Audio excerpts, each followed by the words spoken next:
Brad Williams, Excel primed. Using the expand function, we're going to expand the 12 row by 3 columns list right to a 12 row by 4 column list using the same tool we've worked with in the past, the expand B5, D16, 4.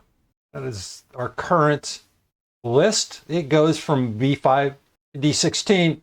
Notice 3 columns. We're going to expand this.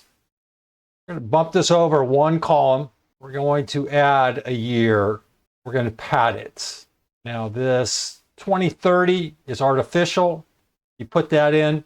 This new expansion is just an expansion. What do you do with it? I suspect you're going to copy paste this and use it in another application. Here, simple anatomy. Over here, very short narrative.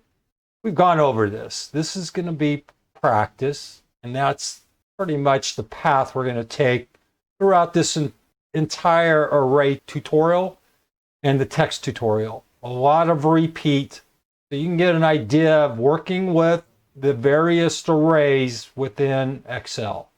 Brad Williams, Excel Prime.